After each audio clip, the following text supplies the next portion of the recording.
Are you an international student? Don't even bother applying for med school here. That's basically my guest was told by an advisor, but her childhood dream was to become a doctor and she applied it anyways. And guess what? She got it. In this episode, she hands you the exact step by step guide she used it to get into med school, and you can use it too. We discuss which schools accept international students and a smart way to found them so you don't spend months applying for a school that are never going to say yes to you. We discuss how to prepare for MCAT, the strategies for exam, and what exactly they look for in a candidate, how to get your clinical hours even though you are not allowed to work here as a student. We also talked about how to use your CPT and OPT and the exact order she did all of those things. So by the end of it, you will have a guide to get into med school that no advisor can walk you through. Oh, she even landed scholarship in the medical school. She's going to tell you exactly how she did that as well. My guest is Alexandra. She's from Slovakia, and this August she starts her med school. So if you have ever been told by somebody that getting into medical school in US is not for you, watch this episode. She proves them wrong.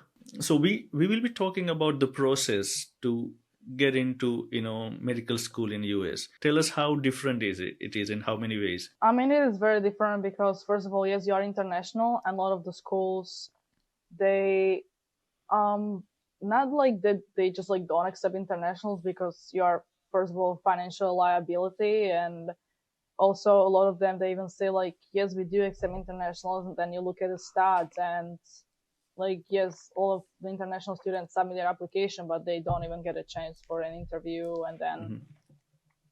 I kind of like learned like you have to look at those schools like more deeper into and like how the stats are, and I called it something like international likeness. I mean, I'm definitely not like the one who invented that phrase, Yeah. but it's just like about like how those schools actually like how they compare you to another like American students, and like if they give you a chance with your application. Mm. So explain me in detail what is international likeness means for if somebody is thinking about joining medical school, if they want to figure that out, how do they figure it out? By looking at the university, right? Um, yes, so I mean there is AMC website, or like they have MSAR. It's called MSAR, where you can Mm-hmm. look up all MD schools that Mm-hmm. the US has. I think there are some Canadian schools as well in there, Mm-hmm. and there is an option to select like those who accept international students. So I selected that, and then I went like one by one. I clicked at every single school that like said like we accept internationals, and I looked at the stats of the school and was like, okay, last year there was, let's say, 5,000 international students applying, and Mm-hmm. let's say, I don't know, 200 of them were interviewed, and then I looked at how many matriculated, and I just like made myself like percentage stats in like my Excel or something, Yeah. and I just like kept track of that. And at some point I was like, I'm not really sure like what percentage is good or bad, but I could at Mm-hmm. least compare those schools. Was like, okay, like there is, let's say, a 5% of Mm-hmm. internationals got interviews. I was like, okay, maybe that seems pretty good. So Mm-hmm. yeah, I went about it like that. So that's what I would kind of like say. That's what international likeness is, and how Yeah. I would define that. Mm-hmm. Just like looking at how many of those international students actually were interviewed and then matriculated. And that data is available on the website. Yes, they are available on MSAR website. Yes, and then if you dig deeper into the school's website, I think they should list even like the Mm-hmm. previous years, not just the year before. Uh, you said one of the thing they become financial burden. Usually, international students are the one who pay higher fees, right? So, is it different in a medical school? So because yes, you have to pay out of state tuition for every single school. You are out of state for everywhere, Mm-hmm. and also like a lot of times, or even maybe most of the times, you have to submit like a proof that you are able to afford the school's Mm-hmm. tuition, because once they give you a spot, they really want you to succeed and finish medical school, and they don't want you to Hmm. drop out after 2 years because you don't have financials. Yeah. So that's one of the things I was told from advisors. They're like, that might be one of the reasons not a lot of the schools want internationals, Hmm. because they are scared that like you are gonna be the dropout because of the financial situation. Hmm. Is there any other reason they wouldn't want international students? Maybe there is a, the education is different in different countries, and then it would be hard to, catch them up with the American student. Or that's probably one of the reason. I'm not sure if like it would be to that extent. I mean, some schools they do have a requirement. You have to do your undergraduate studies in the United States, and then you can apply to medical school. So like, yes, you Yeah. already know the system at least a little bit, and you are confident in your English. Yeah. Some schools I know you just have to take a specific English exam, and they would allow Hmm. you to apply. But I mean, I genuinely think they want to give chance to international students as well. Like definitely it's bringing a different perspective and open mind and everything. Hmm. I think most of the reasons would be those financial situations. Yeah. You talked about, advisor, right? Who helps you and stuff. But I- even from my experience as an international student in a different school, uh, they do lack some kind of a thing where they know how to help you get into, but they don't understand the international student perspective.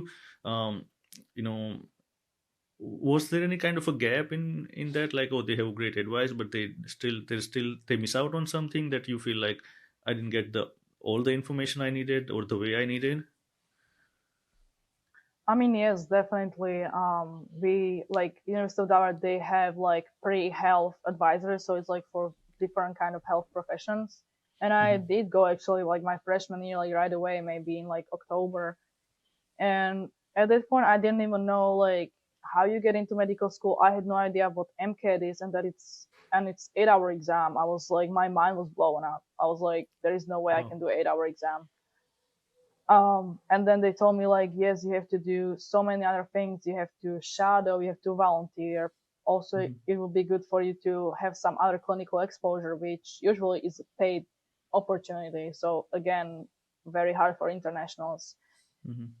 And like I walked out of that first meeting was like, this is impossible, and they kind of presented it to me that it's impossible. And I think at some point I was definitely discouraged, but I was like, I like really want to do this, so now I have to Hmm. figure out like what to do. They definitely told me like, yes, like this is the website, like they told me about the website, like this is the exam, like basic stuff, but being more, like I would say more specific for like the international Hmm. part, like just saying yes, it's gonna be hard, but like there is like different things you can do about your visa. Maybe you Yeah. can get like a part-time job and stuff like that. Yeah.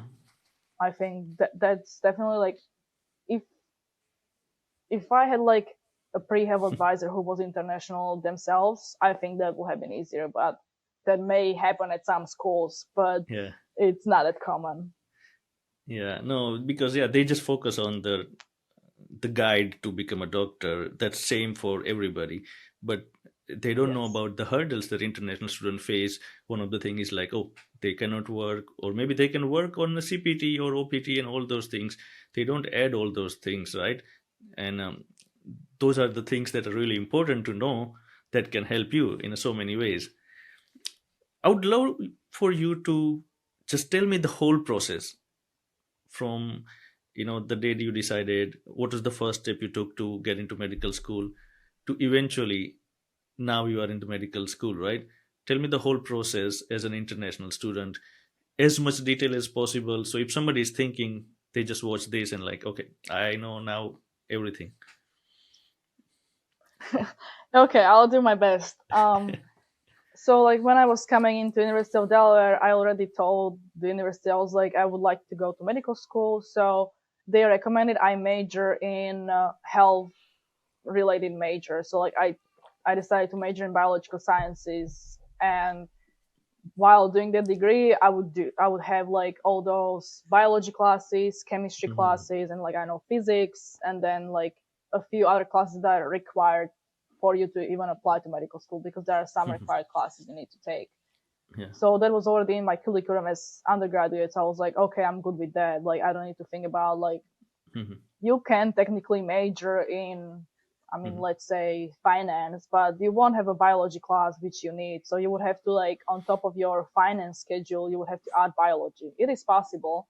It Yeah. also costs more money then, but I was on a scholarship, so I already knew like how many classes I'm allowed to pick, and I was not trying to be very creative about my major. And like, Yeah. I knew I'm not gonna be good at finance, so Yeah. I was like, yeah, biology it is. Like, it's gonna Yeah. meet all the main requirements Requirements. for Yeah. just having those classes in. Yeah. And then I was encouraged to meet with the pre-health advisor, so I did that, and again learned more information, like what is MCAT. That's an exam everyone has to take in order to apply to medical school. Mhm. And then I learned like what are the websites. So for MD schools it's AMC, and then Mhm. MSAR is like lists those specific schools. Mhm. And then just like slowly I was trying to find different volunteer opportunities, Mhm. shadowing in Mhm. hospitals, because that's another hours you need in order to build your application. So Mhm. I remember my freshman year, I just I think I went back home over the summer, and I shadowed at home in Slovakia. I was like, okay, I'll have like something international that may be Mhm. interesting on my application. But then the more people I knew, I just like asked around my friends. They're like, yeah, we know this physician. Like, you can come shadow with me and like stay in my place, because it would be impossible for me to like go somewhere else. And like Mhm. this, I had an opportunity to shadow in Texas, like Dell's Children Hospital for a week, because I stayed in my friend's cousin's place, I believe, and then we shadowed there together for a week. So And through your friends, you just got like that opportunity, having, right? yes, so having those connections and finding people who are interested in the same thing as you, and people here are Mm. very nice, and Mhm. they love helping international. So that's how I got my shadowing experience Mhm. mostly. And then there's also one close hospital to the school, where I just applied through their website and got approved to shadow for a couple hours. Mhm. And I just took an Uber. I was like, okay, like there is no other way for me to get to that hospital, so I took an Uber. That wasn't that much. It was like 15 minutes. So I was like, okay, Mhm. I can do that. Um, and then volunteering, there is a lot of things like in school going on, so I did that. Mhm. And again, You I just knew there apply was for like a those summer things, volunteer right? Yeah. program. And Yes, those are all so there unpaid was as just well. like finding, yes, everything is unpaid.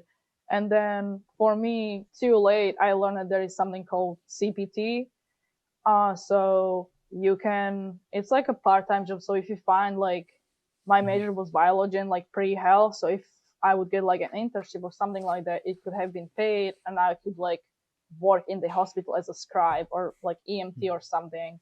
Mhm. But it's really hard for the school to have it as a class as well, because you at the same time you have to be enrolled in a class at school, and it's like part of your curriculum, and that's Mhm. not something that Delaware was offering. So I was like, okay, like even if there was an opportunity, like I could not do that.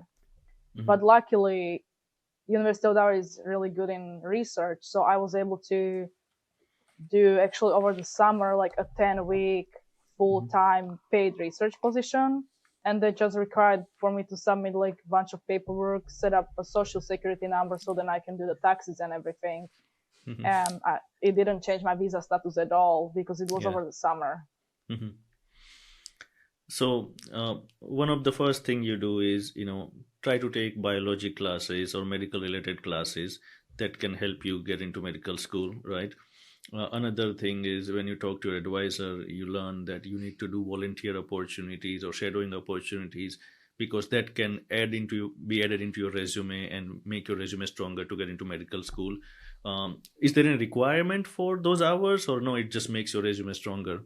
Do they ask for volunteer and shadowing work to be done before? So yes, they do ask for some volunteer, definitely shadowing. Hmm. Research I know is not really required, but strongly encouraged. Hmm. And you just have to have, I would say, you have to have exposure to healthcare at some point, Hmm. because that's like all what your application is about. You actually are not Yeah. submitting your resume, you are writing an essay. So in Hmm. that main application, There Hmm. is, I believe, like 15 slots, I would call it, and you Yeah. just write like what you did, how long you did, like the contact and everything, Yeah. and then there is like a short description, and you have to like say this is what I did, but also you have to say it in a way that not just list it out like, oh, I was scribe here, I did this and that. You Hmm. have to prove that like through your experience you realize you actually want to be a doctor. Like the whole Hmm. point is you have Hmm. to prove to them like, yes, this is the Yeah. only career you can think of that you want to be, and like Yeah. I would say all these things are required, but like no one lists how many hours you need or like what exactly Hmm. you need. And Hmm. it's also really good to be not only health oriented, like they want a well rounded applicant. So if Hmm. you are good at sports, that's also really great. If you are artistic, Hmm. awesome. Like a lot of people minor in arts, Hmm. that's really good as well. So it's very complicated, honestly. Like they don't want to Yeah. like check off those boxes, So like you'll be Yeah. like, okay, I have shadowing, volunteering, research, and I had a job. They're gonna take me. Yeah. No, they look at you holistically. So Yeah. you just have to be yourself while meeting some of these requirements, I would say. So there's technical aspect of it as well as your personality, or no, I really want to become doctor. It's not just because I want to make money, kind of a thing, right? Yeah. Oh, no, if people are going to healthcare for money, they got that Yeah. wrong. Like you have Yeah. to take 8 hour exam. It's just like the first one to apply to medical school, and like a lot more you have to do, and you are gonna be in so much debt just Yeah. before you hit residency, and Yeah. you get the minimum pay. Yeah. So no, definitely like I would say a lot of people are not going to healthcare Yeah. now just for money. You Yeah. truly like wanna do that, Yeah. so I think that's why. And also like with the amount of applicants, like they make it every year harder and harder because there is more applicants and like there is same amount of spots. Like even Mm. if it's like there is a physician shortage, like Yeah. there is just like a certain amount of like spots in each school, and like they really Hmm. want the best. So Hmm. that's why you just it's I would say it's very strategic. Like you have to know how to present yourself well because Mm. you can be really good, and there is so many even overqualified people, but they just can't take everyone. So Mm. it's becoming this more like holistic process. Just Yeah. you just have to be you and show like why you want to be a doctor at the same time. Mm. Makes total sense. My question would be, so you decided to become a doctor, you take all the classes, you do the research, and then you do the application, right? And the exam comes after the application. So the exam you should plan to do it before the application opens. So if you don't want to take a gap year, you have to start applying in June of your junior year. So you finish your junior year in May, let's say, Mm. Yeah. and in like beginning of June the application portal opens. So you have to be ready to submit everything. So for 3 years you are really like working hard trying to like build your Hmm. story basically, Hmm. and you have to take that exam along the way. Like if you Hmm. take it over the summer, it's still considered okay, but I Hmm. believe the application is gonna be stuck until you get the score back, and then the schools can look at Hmm. you and be like, okay, like this is the first screening, you look good. We are gonna send you secondary application, which is Hmm. basically writing only essays, and Hmm. after that, after those secondary essays, you get an interview invite, and Hmm. after the interview invite you get a decision, or if you don't get the interview invite, it's yes, rejection. You are just waiting for the rejection email. Hmm. So the reason you do it your junior year is because this whole process lasts all the way through your senior year until I would say like February or even like March. Wow. And then after that, like you have the wait list, and like you can still move up if you're on Hmm. wait list. But the Hmm. interview season starts like late August, I would even say, and lasts until like early February, maybe for some schools, maybe later February of your senior year if you don't want to take a gap year, because they have to interview a lot of people, and there is tens of thousands of applicants. Yeah. It's a lot they have to look at. So I don't understand in the junior year and senior year because I didn't study here. So basically, is it 2 3 years of preparation just to for the before the admission? How many years? Yes, yes. Yeah. So Okay. basically, your whole 3 years of college, you are trying to build your resume and your story. And I mean, there are people who don't know they want to go to medical school until last minute, but they did so many other things. So yeah, they'll take a gap year to like Study. make their, I think, their story more strong. Yeah. And it, I wouldn't say like there is like a specific amount of years you have to go through in order to be ready to apply, but like you have to take those certain classes like biochem, physics, and stuff like Mm-hmm. that, take the exam and have a Mm-hmm. good story. I would say like that's pretty much it. But Mm-hmm. usually people like do it during college and then apply their junior year, or they take a gap year and do it later. So um, there are three kind of exams, right? You said MCAT, and are there any other exams? And tell me Uh, what's the difference between them? I mean, yeah, like the first one you have to take is MCAT just to apply, and then in medical school there is a Mm-hmm. lot of other exams. So as of now, I know there is a step one exam after your second, yes, after your second year of medical school, so before clinical start. Oh, Then there that's is after you step get into medical school. two. I see. Yes, that's like after you get medical school. So then there's step two, and then step three, and then of course Yeah. board exams and everything. So But there's only one exam called MCAT to get into medical school, right? Everybody gives that one. And how do you yes, prepare for that? I know you take the the classes, required classes, and you also prepare your story, work on your experience. Is there anything else you need to do to prepare for MCAT? I think it really depends how your institution prepares you. So I took all those like biology, chemistry, physics classes. Mm-hmm. They should relatively prepare you for the MCAT, but it's very specific exam that the whole exam is passage based. So they are not Mm-hmm. testing just your knowledge and recall of your knowledge. You Mm-hmm. have to know how to read with those like texts, and there is also like a reading portion as well.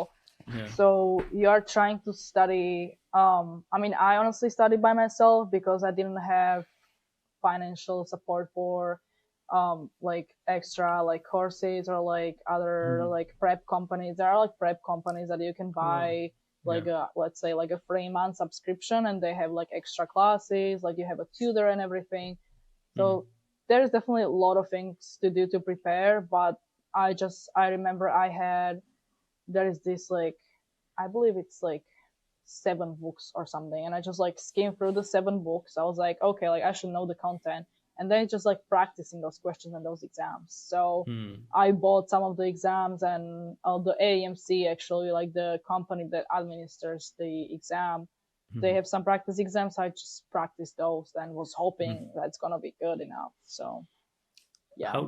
How much does the GPA matters? I know the story and experience matters, but there has to be some kind of expectation for your GPA as well, right? Yes, I mean, the school posts like their averages and like means and modes as well, like how those like previous years looked. And some schools they have minimal cutoffs, I believe, for MCAT, maybe for GPA as well. Mm-hmm. But I would say they're like a first screening tool, Mm-hmm. just Yeah. to like get you foot in the door, and Yeah. then you need the story. But also like you cannot have like very like below average of that school like those stats, because Yeah. that's much harder. Mhm. It matters and doesn't that much at the same time. It's very Yeah. individual, and like I have never seen the other side of the admissions, so Yeah. I'm not really sure how they do those decisions. Yeah. But from my experience, I know Yeah. like I personally had 4.0 GPA, but I had Nice. below average MCAT, Hmm. and I knew like I didn't have enough clinical hours, so that also played a role and like in my application cycle. And there is also difference between MD, DO, Caribbean schools, and everything. So there is a lot to put it all together. And I Yeah. honestly sometimes feel like I don't know what I'm doing, but I did my best. Well, you had a great story. You have proved by achievements in athletics that you are a hardworking, dedicated person, and that's a part of your story, isn't it? And you came at a young age, 18, 19-year old, another country on full scholarship, and achieve all your goals, and you were preparing while being a D1 athlete, which is not an easy task. So I mean, that's a really strong story, or understanding you and your character, that this person is going to be hardworking, because at the end of the day it's a lot of work, right? First and foremost, and also dealing with the stress and time management that you have already done in your athletic career. So anybody who looks at that, they wouldn't have any doubt that you will be successful, not just as a doctor or in medical school, but in any field, because the the basic values and ethics doesn't change, right? So I'm just saying that's probably you know your strongest part. Yeah, thank you very much. I mean, yes, Yeah. definitely people see that as well. Hmm. But there is so many unique people, and Yeah. as I said, a lot of applicants, and Mhm. also the timing and everything. And yeah, Yeah. it's a lot, and there is, as I said, a lot of overqualified people and hardworking people. So Yeah. it's also a little bit of luck. Yeah, no, I mean, look, yeah, yeah, definitely you can say that. You said there is a three things about like getting admission. There's also something about getting into Caribbean, getting into America, and you said this third thing. Could you just expand on that so people can understand? Because you can't. It's not just about getting admission in US. You can get admission in other. I would have you explain it for audience. Okay, so yes, I mean there is a lot of different like medical school paths, like getting your medical degree. I mean you can do MD, PhD, for example, that's like through research, and like there is Hmm. also like different other degrees you can do. But like the Hmm. first like main three, I would say it's like the MD, then there is a DO, and then MD in Caribbean. I would say like people really separate that, but I guess I'll talk about it a little bit later. Hmm. But like the MD is like a regular doctor you would think of, and then a DO, they are more. I mean, they say like they are more like holistic doctors. Hmm. So I honestly don't really know how to explain it in the best possible way. Like we don't really have that back home in Slovakia. Hmm. So they usually say the curriculum in medical school is very similar, if not the same, and it just like at the end of the day you are a doctor. So Hmm. I am not really sure like what's the difference. I just know like the stats are a little bit lower for getting into DO schools. Like I know the lower MCAT, maybe a little bit lower GPAs, but I Hmm. wouldn't say like you are underqualified or anything else. And I Hmm. guess same for Caribbean. Hmm. I mean, people say that like, oh, people who don't get into like United States medical schools, they usually go to Caribbean. But I think for me, choosing Caribbean is like very strategic because the school I'm going to, like SGU, they Hmm. partner with United Kingdom. So if I want to go back to Europe, like I can do my Yeah. residency in UK if I decide and apply. So Yeah. I am still leaving that option open for Hmm. going back home and not just Hmm. staying in States. I mean, I don't really know. It may change throughout those other Yeah. 4 years of medical school. Yeah. And especially people are, I think, scared about going into Caribbean because not all of the schools, um, I would say not all of the schools would like give you the opportunity to do rotations in the United States. And then Hmm. like, yes, you would be underqualified for the residency because you haven't seen it all. Like those Caribbean Hmm. islands are small and like they have certain types of diseases, so you would not be able to see everything. But Hmm. one thing I know that SGU does, like after 2 years on an island, you are coming back to States. You are doing all your clinicals in the United States, so they Oh, set nice. you Yeah. up for residency. Hmm. Yes, So so that's they a good set you up option. for Yeah. residency applications. Yeah. And especially for you, if you want to Yes, go to and Europe. actually, yes, and especially as well, they um they like say like, oh, like people go to Caribbean because like, yes, again, you usually have lower stats. Hmm. That's why they go to Caribbean medical schools. But actually, those Caribbean schools, as I'm learning now, they have to compete with all those schools in the United States. So they actually Yeah. make their curriculum those first 2 years even harder. Mm-hmm. Like they grill you to the point like Mm-hmm. you want to give up. Like I talked to some of the students from SG, and they're like, yeah, this kind of felt like a weed out semester because they Yeah. really want what's the best, and like they Yeah. want to make sure like you get into residency in States or Yeah. somewhere in Europe. I guess for SG, it's very international school. Yeah.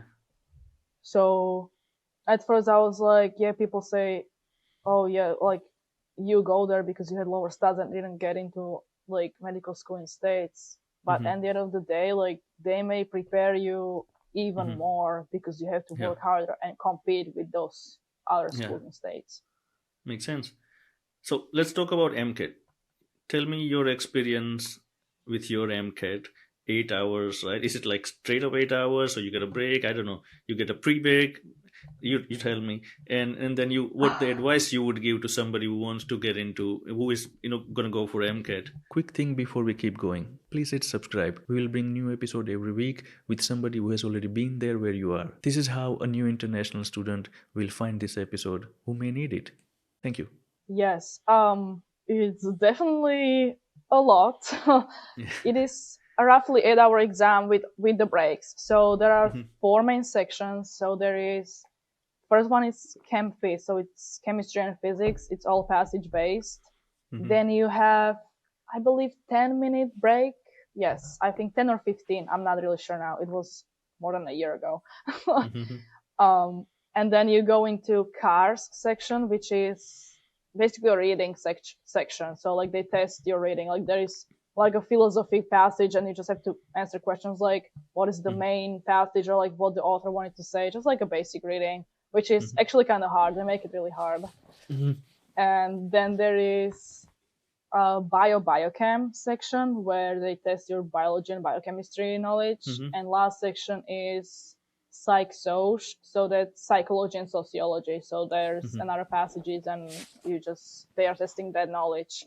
Mhm. And there is 10-minute break after first section, as I said, 30 Mhm. minute like lunch break after second section, and 10-minute break again after the third section. Then you are done after the fourth section. The advice I would give to someone is definitely make time for studying for the MCAT. I personally felt like, oh, I can do everything. Like I can swim, I can do my rehab, I can study for the MCAT, and um, I was like, yeah, I'll do it. But I ended up sleeping 5 hours and was actually not able to retain like what I needed. And Mhm. it's a very specific exam, and they test your like test taking skills as well. It's not only about the knowledge you have. Like you really have Practice. to like hammer like how the exam looks like. What are your gonna be your strategies? Because Mm. there is short amount of time and there is so many questions, and it's all passage based. So you have the time to Mhm. read the passage, and there is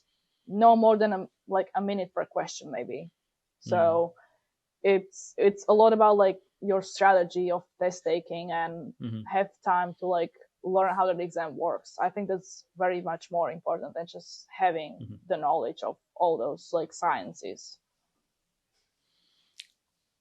Well, I hope this is such important, helpful information you gave for international students who are thinking about, joining medical school. Um, is there anything else you feel like you missed out on it? If not, we can go to the next part, which is a clinical hours thing, right? Um, Honestly, I don't think I missed out on anything. I mean, yeah, for the MCAT is very hard exam, but honestly, you can do it on your own. You just Yeah. have to learn the test taking strategy. Yeah. Um, and yeah, I think that's pretty much it. Yeah. Yeah, I think most of the tough exams, they are not all about studies. There's also part of the strategy, as you said, time management and how to approach it. And you can do a lot of practice tests, right? That's what you did. That helps for sure. One thing you talked about is the clinical hours, right? That's what you need to get into medical school. But as an international student, you are not allowed to work outside. Uh, but there is option for CPT and OPT. You can also work as a volunteer. Just give me some clarification on that, and what did you do and how it helped you.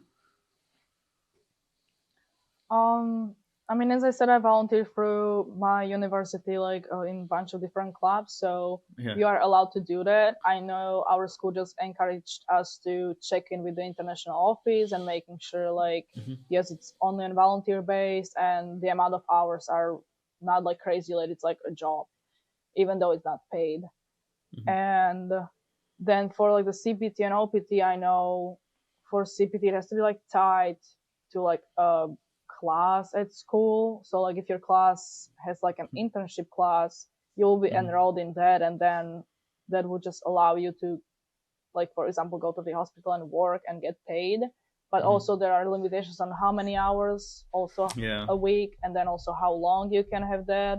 Hmm. That's all. Like I would just advise people to go to their international office and ask as many questions as they can, because I honestly didn't even know I can go to international office and ask questions. Like there were Yeah. some seminars they had on Zoom, and I Hmm. joined a few of them, but I never understood what they are talking about. It seemed like they are talking in different language. Yeah. So you should go on one and be like, Yeah. please explain this to me as I am 5 year old because I don't understand these terms. Yeah. That's a good way of. And Yeah. yeah, and I guess the last thing is the OPT.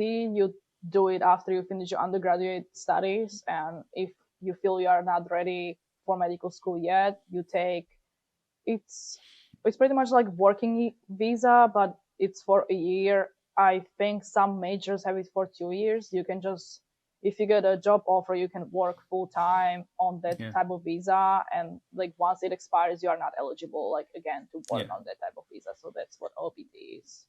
Mhm. So the most, I guess, the friendly way of getting clinical hours is just volunteering, right? That seems like the best option. Uh, while you are a student, after that you can do OPT and you can get those hours as a full time employee or part time employee in CPT, which you can ask your school. But it's easy to get volunteer opportunity, and for that you can, I guess, talk to your friends, family, just apply to any hospital or clinic directly, right? Yes, I would just like look up whatever is close to you. Like I knew like there is a Christiana Care hospital system nearby, so I looked at their website. I wanted to make Hmm. sure like I know where I am going. Then I just waited for the applications, and like I said, like I was a pre-med student, like, and like I explained my situation.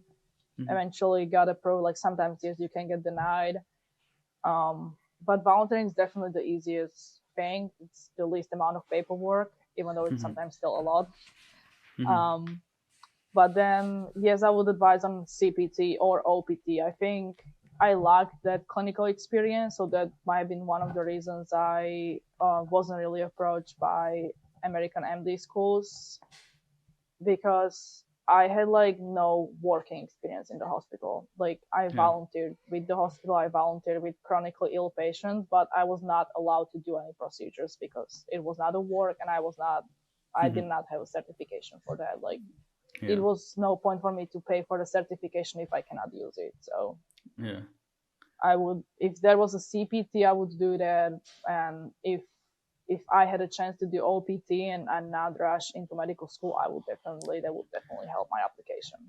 Yeah, that's a really good point because you had your athlete background and achievements, and that helps your story. But if somebody doesn't have that, they should utilize CPT and eventually OPT because so that they can perform surgery or do any kind of a clinical real work apart from shadowing and volunteering, and that does make a difference in admission process, right?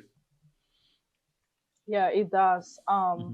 I mean, I was told like, oh, like you still look like you are a strong applicant and you can apply definitely. But as I saw those results, and I like talked to a lot of other people like how their application looked like, Hmm. there were like two things. Yes, like my MCAT was below average, and then I did not have those clinical hours.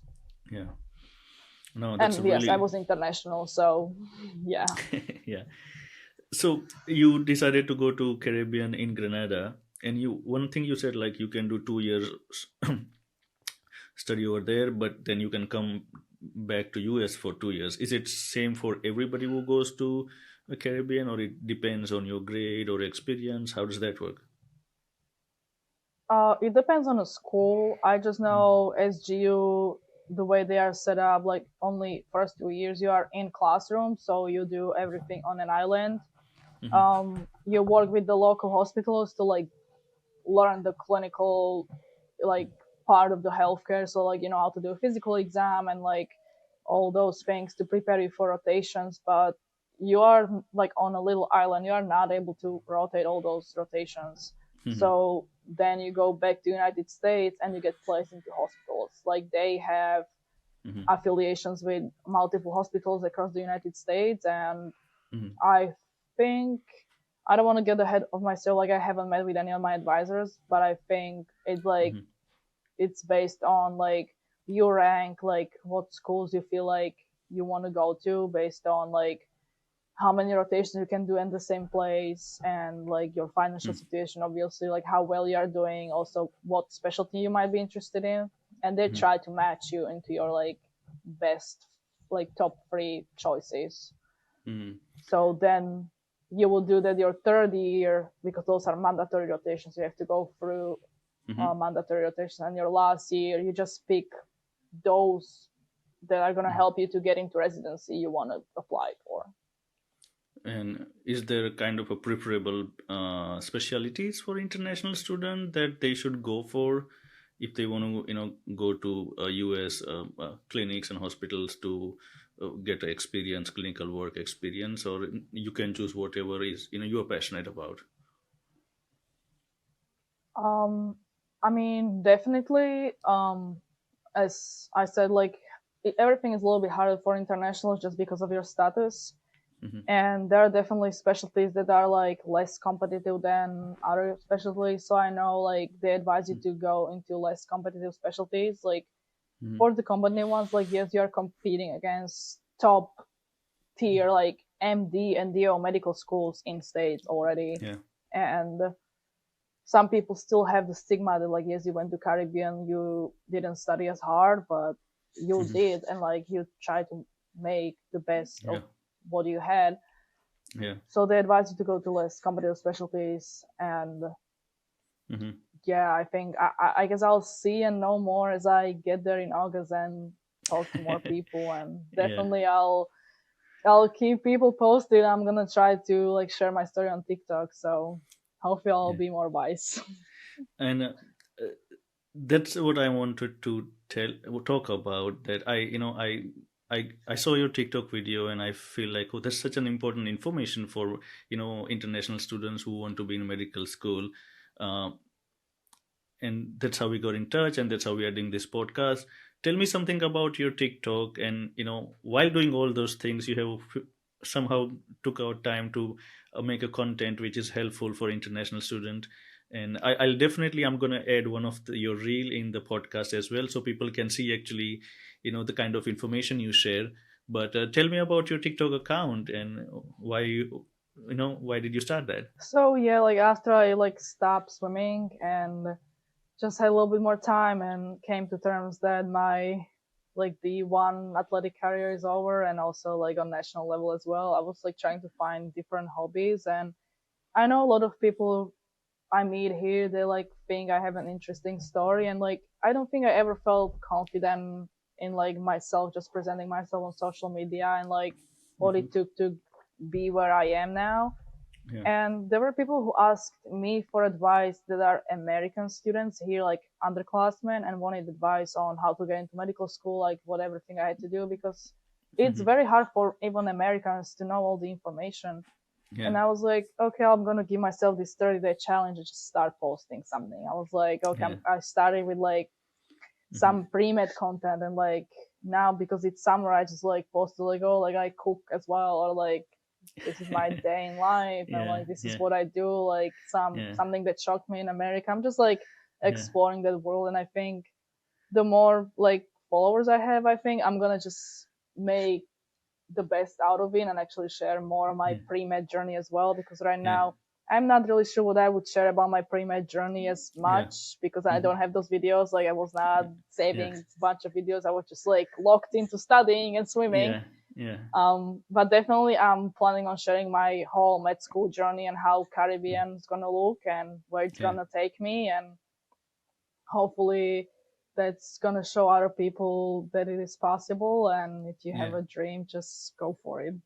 Yeah, no, that's such an inspiring thing to do, and I have no Thank you. doubt that if somebody is thinking of joining a medical school, and eventually if they are into medical school and they will see your future content, they will learn a lot, and they will find somebody who they can relate, and again they will get inspired by your journey as well. Now we can talk about um medical school is really expensive, right?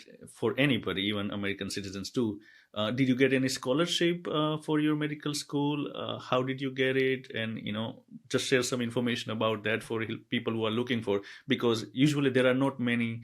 The assumption is that there are not many scholarship for international students, but still there are some opportunities, right? Yes, it's very hard, and I'm still trying to get as many scholarships as I can. Like Yeah. looking up even TikToks and seeing what other Mhm. people are doing, like applying like wherever I feel like okay, like this might be a good fit. But I Mhm. think from what I've been researching past couple months, like big advice is definitely for medical school, like when you are applying and you get an offer that like you are admitted, definitely talk to the schools and be like, Mhm. yes, I think I'm qualified for this scholarship based on my resume, my like Mhm. hours, my like GPA, MCAT, and everything. So like I got like a bunch of partial scholarships for SGU that's gonna be helping my tuition, and Mhm. then also your institution you are at as well. So Yeah. um like for me, University of Delaware, I didn't even know as a senior you can apply to a bunch of other scholarships that are going to help you for your Yeah. postgrad. Yeah. And I actually got nominated for one and won one, and I was like, wow, Nice. like I would have never thought like I'm gonna Yeah. win this scholarship. And then Yeah. actually like April or May, there were Mhm. like 4 weeks in a row, like every Monday I got an email about like a scholarship or like an award I won, and I was like, I didn't even know this exists. Like who nominated me? Like how did this came up? Yeah. Yeah. So definitely look into your institution Yeah. and try to make the best out of it, because you are Yeah. gonna be qualified for those scholarships. They Yeah. know you, Yeah. and the competition isn't as high because it's only your school. It's not like you like Mhm. open up a website online and there is thousands of people applying for the same scholarship, and it's not really Yeah. even fitting like what you are doing. Like I tried a couple of them, and honestly I'm just gonna say it was waste of time. Like it like they didn't really want any money for application. I was like, I'm just gonna keep doing every week something. It was just waste of time, honestly. Mhm. Like you have to find it through those institutions, and like that's your best bet, I guess. The First of all, congratulations on winning all the scholarships. That's Thank you. amazing. I'm sure that'll help you, and also less pressure on you, right? It's so expensive.